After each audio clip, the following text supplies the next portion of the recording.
لا لا لا لا استاذ رمضان، مش كده يا راجل، يخرب بيت عقلك، خف ايدك عليهم شويه. قال الصياح من 100 عقبه وصل لنا من امبارح ومش عارفين ننام والله. ايه الحكايه بالظبط؟ دي حكايه استاذ خيري طلع مع الزمالك مش خيري خالص، وهم بصراحه يعني ولاد حلال ويستاهلوا كل خير. تعالوا بينا نعرف كل التفاصيل.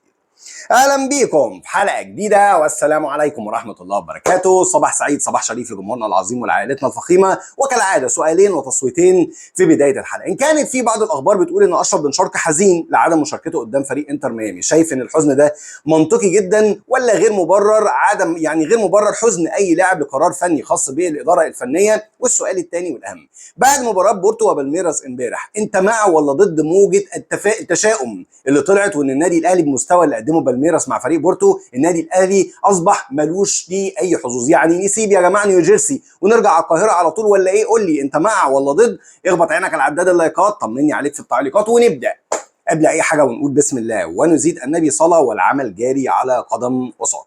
يبقى خلال الساعات اللي فاتت النادي الاهلي وصل لولايه نيوجيرسي استعدادا ان شاء الله لمواجهه فريق بالميراس يوم الخميس اللي جاي. والحقيقه يعني يا جماعه استقبال الجمهور لابعد نقطه عن مصر للعيبه والتحيه القويه دي، اعتقد يعني انها لازم تفوق اللعيبه كده وتخليهم مدركين حجم الدعم اللي ما زال جمهور النادي الاهلي مصر على ان هو يقدمه حتى بعد خيبه الامل الكبيره قدام فريق انتر ميامي. اتمنى ان شاء الله. ولكن قبل السفر كان خوزيه ريبيرو حريص على ان يبقى في تمرينه خفيفه للعيبه في اطار البرنامج اللي هو حاطه لرفع الكفاءه البدنيه بالنسبه للعيبه. كان حريص على ان يبقى في اجتماع فني مع اللعيبه، ولكن قبل الاجتماع الفني ده كان في اعتذار من محمود حسن تريزيجيه لكل لعيبه النادي الاهلي بما فيهم الجهاز الفني عيانا بيانا. الكلام ده جه بناء على توصيه وطلب من كابتن محمد يوسف، ليه؟ طبعا كابتن من كباتن الفريق تريزيجيه، لان كابتن محمد يوسف هرش كده نقطه ان خوزيه ريبيرو ما تقبلش الكلام اللي اللاعب قاله دون اعتذار قدام زمايله كلهم لما اجتمعوا بعد الازمه بعد المباراه على طول. تريزيجيه اعتذر لكل اللعيبه، وده خلى في حاله من يعني اللي هو ايه، خلاص اللي حصل حصل، نرمي بقى اللي ورا ظهرنا ونبتدي نفكر في اللي جاي. وانا بصراحه سعيد جدا ان كابتن تريزيجيه ان هو مدرك حجم الخطا اللي وقع فيه وما كانش عنده غضاضه ان هو يعتذر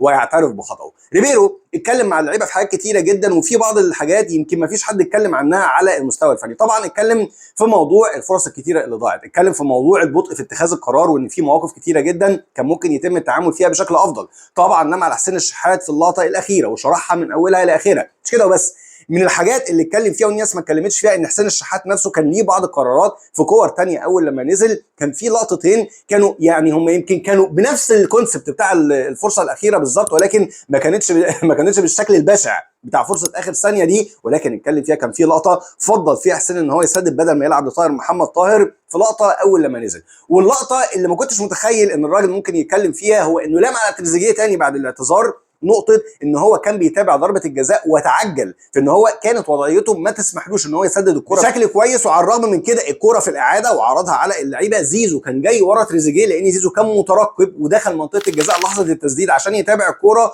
وزيزو كانت وضعيته افضل. وعلى الرغم من كده دخول تريزيجيه عشان يتابع الكره بوضعيه غير صحيحه ضيع على زيزو فرصه ان هو يتابع ويسجل هدف ويستغل الكره في السكند بول. تفاصيل مهم جدا ان اللعيبه تاخد بالها منها. ولكن الشيء بالشيء يذكر بقى موضوع غضب اشرف بن شرقي. اعلاميين كتير وكواليس وحصريات واشرف بن شرقي قالب وشه، وخوزيه ريبيرو من نوعيه المديرين الفنيين اللي لما حد بيقلب وشه شكرا مش هيشارك بعد كده. اولا كده يا جماعه، هل اشرف بن شرقي صدر منه حاجه غير لائقه؟ تماما. هل الراجل غير متقبل؟ قد يكون غير متقبل، لكن على المستوى العام اشرف بن شرقي لا اعترض ان هو مش موجود في التشكيله الاساسيه قدام الكاميرات. مفيش اي حاجه بدرت منه او صدرت ان هو بتقول حتى ان هو زعلان او حزين، وبالتالي هو خوزيه ريبيرو هيزعل ويتضايق من ايه؟ بالعكس، انت لو تابعت خوزيه ريبيرو هتلاقي ان بعد الموقف بتاع زيزو وهو خارج، وزيزو كان باين عليه علامات ان هو حزين محبط ان هو خارج، ريبيرو بمنتهى الشياكه راح جايب اللاعب بعد ما عدى من وراه، جابه كلمه 10 15 ثانيه بشكل سريع قدام الكاميرات، والراجل ما عندوش اي غضاضه،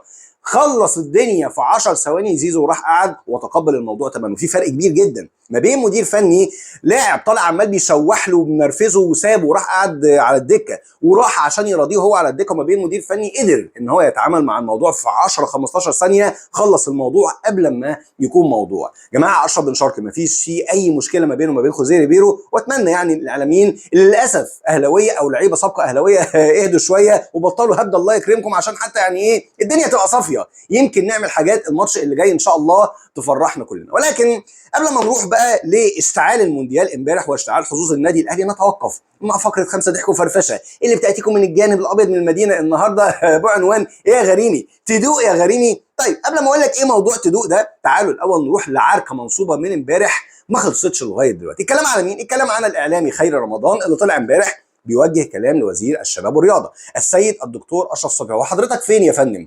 يعني ايه حضرتك فين؟ حضرتك ليه لغايه دلوقتي لا تواصلت مع البعثه بتاعه النادي الاهلي، ولا حضرتك رحت ودعتهم في المطار، ولا حضرتك سافرت معاهم؟ لان النادي الاهلي بيمثل مصر في بطوله عالميه بتحدث لاول مره، والنادي الاهلي بيشرف مصر هناك. هو ليه يا سياده الوزير حضرتك ما بتحبش النادي الاهلي، ولا بتحب اداره النادي الاهلي، ولا بتحب كابتن محمود الخطيب، ودايما تسعى لوجود مشاكل على اداره النادي الاهلي؟ يا سياده الوزير حضرتك لازم تفرق ما بين انتمائك كزملكاوي وما بين ان حضرتك في موقع مسؤوليه دلوقتي. انت وزير الشباب والرياضه، انت بتمثل حكومه. نقطه ان انت بتحكم في تحركاتك بالانتماءات والاهواء دي نقطه ما ينفعش انها تطلع منك. والسلام عليكم ورحمه الله. استاذ خيري رمضان قال الكلمتين دول وما تعرفش منين طلع استاذ مدحت العدل وبصفته ايه بيتكلم. طلع مدحت العدل عضو لجنه التخطيط داخل نادي الزمالك يرد على خيري رمضان، يقول عليه اعلامي اهلاوي، اعلامي متطرف، بيهاجم وزير الشباب والرياضه، بيحاول يشخصن الامور لان هو اعلامي اهلاوي، وبيهاجم الراجل بشكل غريب جدا. هل خيري رمضان سكت؟ لا سكت مين؟ ده طلع اداله من الخيار يا منقي زي ما بيقولوا، وطلع قال هو ازاي كده استاذ مدحت العدل بما معناه بعد ما افلس في مجال الانتاج الفني وتفرغ فقط لمهاجمه كل ما هو اهلاوي، يبدو انه بيدعم سياده الوزير عشان يقعد مره ثانيه يمكن يجدد او يتفاوض مع لاعب ينضم لنادي الزمالك قريب واداله الصايمه. طيب اولا كده هو استاذ مدحت يعني مين ايه اللي يوجعك يا فندم؟ فين تعبك؟ الراجل اعلامي بيكلم وزير الشباب والرياضه على حاجه تخص النادي الاهلي في بطوله عالميه نادي الزمالك ملوش اي علاقه بيها. فين يوجعك؟ استاذ خيري رمضان اتكلم في حاجه غير اللي بتحصل على ارض الواقع. هل الوقائع بتقول ان وزير الشباب والرياضه خلال الفتره اللي فاتت دي كان بيصدر ازمه بند ال8 سنين للنادي الاهلي؟ حصل ولا ما حصلش؟ وزير الشباب والرياضه اللي كان لسه بيلم جمهور من خلال المتحدث الرسمي بتاع وزير الشباب والرياضه، جمهور لنادي بيراميدز لانه بيمثل مصر في نهائي بطوله دوري ابطال افريقيا، هو ده ما حصلش؟ طب مش الادعى ان حضرتك في نادي بيمثل بقى مصر على المستوى العالمي ان هو برده كان يلقى الدعم، في حين ان وزير الشباب والرياضه لما نيجي نبص على نادي الزمالك متفرغ تماما لحل المشاكل الداخليه اللي بتحصل داخل نادي الزمالك. شويه يجتمع مع حسين نبيل، شويه يجتمع مع مرتضى منصور عشان ما يطلعش يلسن على نادي الزمالك، بيقعد مع اللعيبه ويفاوضهم للتجديدات، ادى لنادي الزمالك استثناءات لم تحدث قبل كده في موضوع بيع جزء من الاراضي المخصصه لنادي الزمالك في فرع اكتوبر عشان يستفيد منها ماليا، رغم ان الموضوع ما عداش من قدام باب النادي الاهلي اللي عامل 5 فروع. اذا هو الراجل بيتكلم في وقائع حاجه ثانيه مغايره اللي بتحصل على ارض الواقع. لا يبقى برضه هسال حضرتك مره ثانيه فين يوجعك؟ طيب تعالوا بقى نروح لموضوع تدوق يا غريمي ده. امبارح انت سمعتني بودانك وانا بنتقد لعيبه النادي الاهلي انها عماله تنزل صور مع ليونيل ميسي ومن مباراه انتر ميامي، يا جماعه احنا مش فاضيين للكلام ده. لكن في صوره ثانيه عملت صياح غريب من الجانب الابيض من المدينه امبارح. ايه هي الصوره دي يا سيدي؟ ما بقولكش لعيب نزل صوره من عندنا اهو. ليونيل ميسي على صفحته وحسابه الرسمي على جميع منصات التواصل الاجتماعي نزل الصوره اللي انا بعرضها قدامك دي قدامه مين بقى؟ احمد السيد زيزو. هل زيزو هو اللي نشرها؟ لا. هل في حد راح وطلب التيشيرت بتاع ليونيل ميسي قال له والنبي نزل الصوره دي عندك؟ لا. تقوم بتجات نادي الزمالك تاخد الصوره دي على اساس ايه؟ على اساس مهاجمه زيزو برضو. ايه انت كده حققت المجد يعني ولا ايه؟ انت كده خدت اللقطه؟ بطوله دي يا زيزو نحطها لك في دولاب البطولات؟ ما حضرتك باصص للصوره من منظور ضيق لان حضرتك هو زيزو اللي ما حطهاش. ثانيا منظور حضرتك ضيق ليه؟ لان حضرتك ما لست اكثر من مشجع بائس، حضرتك قاعد بتحلم بقالك سنين السنين ان انت تشارك في بطوله كاس العالم للانديه، وفي اليوم اللي تشوف فيه لعيب من عندك بيشارك في بطوله كاس العالم ما يشاركش غير من خلالي انا واكسكلوسيف. عرفت حضراتكم اي صوره طالعه سواء من زيزو على حسابه او من غير حسابه تعب حضراتكم قوي كده ليه؟ يا راجل ده الواحد شاف شويه كومنتات خلال الكام ساعه اللي فاتوا دول شماته في اصابه امام عاشور، حاجه يعني تخلي مش عارف تقول ربنا يهديهم. هذا وقد اتتكم فقره 5 ضحك وفرفشه من الجانب الابيض من المدينه برعايه المشجع البائس اللي كل ما يشوف صوره زيزو على الحساب الرسمي على ليونيل ميسي يجري بسرعه يطلع صوره شيكابالا وهو بيتصور مع كريستيانو رونالدو في البطوله العربيه الوديه اللي النادي الاهلي رفض ان هو يشارك فيها. وتعالوا نروح بقى للمونديال اللي بيشتعل وحظوظ النادي الاهلي اللي بتتجدد من جديد، وعلى الرغم من كده في حاله بؤس وكلام بحاله انعدام ثقه غريبه جدا يا جماعه، مش بتاعتنا وجديده علينا. تعال نبدا اولا يا سيدي بنتيجه مباراه باريس سان جيرمان امبارح اللي بيطحن فريق اتلتيكو مدريد بنتيجه 4-0.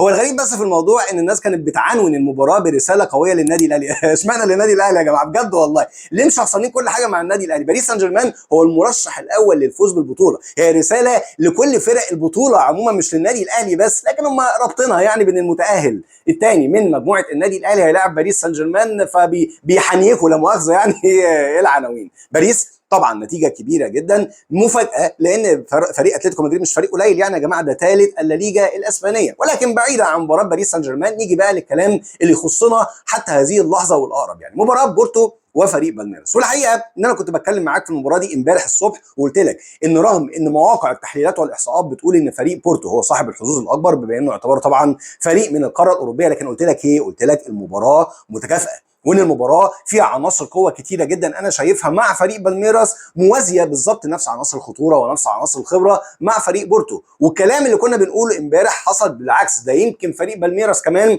اذهل الجميع بان هو ظهر بشخصيه قويه جدا، وخلى فريق بورتو يعتبر هو اللي محصور في نص ملعبه او يمكن في منطقه جزائه طوال الشوط الاول. يمكن الشوط الثاني على مدار اول 20 دقيقه بورتو حاول ان هو يستغل ان فريق بالميراس بيوفر مجهوده شويه ومسك الكره في ال 20 دقيقه بتوع الشوط الثاني، ولكن مع نهايه الشوط الثاني رجع فريق بالميراس وتسيد مره ثانيه. لكنه لما نيجي نتكلم على ارض الواقع هو فريق ما زال بيملك بعض المميزات وبعض العيوب، ده اكيد يعني يا جماعه. فريق بالميراس عنده مشاكل كبيره جدا على مستوى العمق الدفاعي، بالنسبه لان هو دايما بيكون متقدم بيلعب بخط دفاع متقدم جدا عشان دايما يكون ضاغط على الفريق اللي قدامه، وده اللي يخلينا نحط في حساباتنا ان احنا محتاجين نلعب باسرع اجنحه عندنا، وراس الحرب عندنا يكون دايما موجود يثبت نفسه على موضوع التسلل ده. والكلام ليك يا وسام. لو جينا اتكلمنا عن نقطه ثانيه ما حدش خد باله منها، ان المدير الفني نفسه ليه بعض التغييرات الغريبه جدا. يعني مع بدايه الشوط الثاني امبارح او بعد ما مر ربع ساعه خرج افضل لاعب في فريق بالميراس اللي هو ميسينيو او اللاعب استيفاو اللي خلاص انتقل لنادي تشيلسي بقيمه 35 مليون يورو، وده لغايه دلوقتي تغيير ما فيش حد في الصحافه البرازيليه عارف يفسره، لان بعد خروج استيفاو نادي بالميراس مع التكتل الدفاعي لنادي بورتو اصبح دايما معتمد على الكور العرضيه والضربات الثابته ولعب الكور العرضيه داخل منطقه الجزاء. فريق تقدر رغم طبعا القوه البدنيه الهائله اللي احنا شفناها امبارح، فريق تقدر حضرتك تزود من حظوظك ان انت تدرس الفريق ده كويس وتحط ايدك على المشاكل اللي موجوده عنده. عشان كده معلش يعني انا مش عاجبني يا جماعه حاله الاستسلام وحاله التشاؤم من المباراه من دلوقتي. حضرتك حظوظك بتقول التالي، انت معاك نقطه، انت كل اللي محتاجه عشان تفضل حظوظك قائمه بنسبه 70% من التاهل ان انت على الاقل تكسب مباراه من المباراتين القادمتين، والمباراه الثانيه ما تخسرش بنتيجه ثقيله عشان لو احتجت فارق الاهداف في النهايه يكون في صالحك. طب الكلام ده يحصل ازاي؟ من خلال ان انت تحط جدول واعداد للفريق اللي جاي. اول واهم حاجه هو ان خلال الثلاث ايام التمارين اللي جايه ان لعيبه النادي الاهلي تصحى من النجمه، على عكس ما تعودوا على مدار السنين يتمرنوا من الصبح بدري جدا، لان المباراه هتقام في تمام الساعه 12:10 ظهرا. خلي بالك مباراه نادي بالميراس الساعه 8 بالليل هنا بتوقيتنا، فهي هناك بتمام الساعه 12 ظهر، توقيت عمر ما لعيبه النادي الاهلي لعبوا فيه ولا في الشمس. ده احنا بنتكلم بنلعب سان داونز الساعه 3 العصر بنقعد نقاكي. فلازم يبقى في محاكاه ولازم كل التدريبات تبقى في التوقيت ده خلال الايام اللي جايه. النقطه الثانيه اعداد بدني قوي جدا خلال الكام يوم اللي جايين دول. فريق بالميراس فريق قوي جدا بدنيا، واللي بيساعده ان الفريق عدى 10 او 15 جوله من بطوله الدوري البرازيلي، اذا هو فريق فت، ونفس التحذير اللي قلته على فريق انتر ميامي لازم خوزيه ريبيرو يكون مستعد ليه.